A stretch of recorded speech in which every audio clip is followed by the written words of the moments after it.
So yun ang mga kabornats. So ayan na.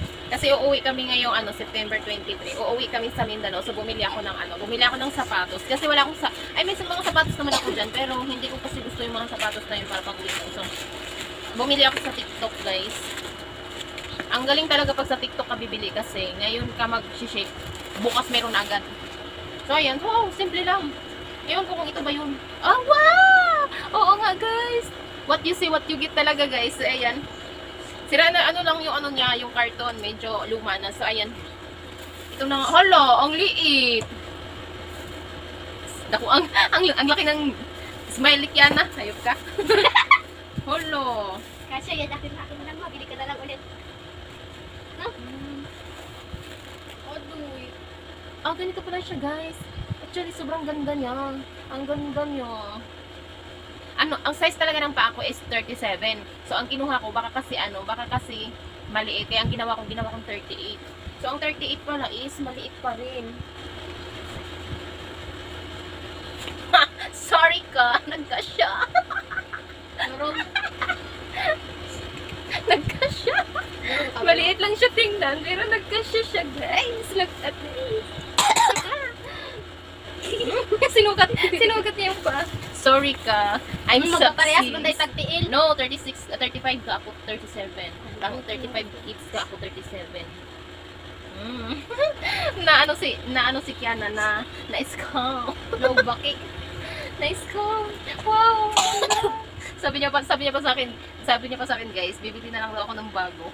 Kasi hindi ko daw kasya. So, ang ganda pa naman. Sorry ka, darling. Ano ka man? Baga ka man ginpalitan o bagong sinilas. Hoy, bagong sapatos ng imuha, day, maganda yan. Ay, yung binili ni daddy mo, mas mahal ganito kaysa anit. Atoy! Sa 300 buto ka, te. Mahal da, 300 ba? Sana ulwa ka mahali anong 300. Asa Uy, magkamahal kamali. itong 300? Piso ko. Huwag pa kang gimahala na nag-ikanag ka ng 300. Samantala kami, hirap na kami makahanap ng 300. Tama, hindi ka nga naman.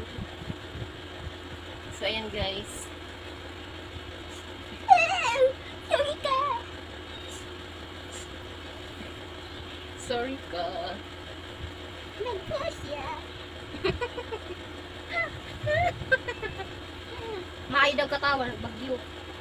Of course. Perfect talaga. Saktong-sakto talaga yung in-adjust na 8. Ginawa kong 8. Kasi kung 7, hindi ko talaga ito kasya. Kasya talaga ito ni Kiana. Kaso, ginawa kong 8, kaya kasya. So, ayan na, guys. Look at this.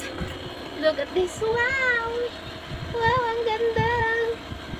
Wow!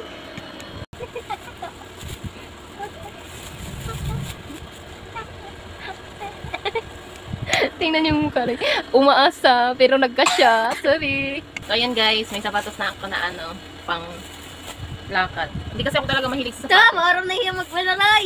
Lakot. Lakad? Ang bingi-bingi na. Lakot kasi dun sa Kalawawa is Lakad po ang sabi ko, no?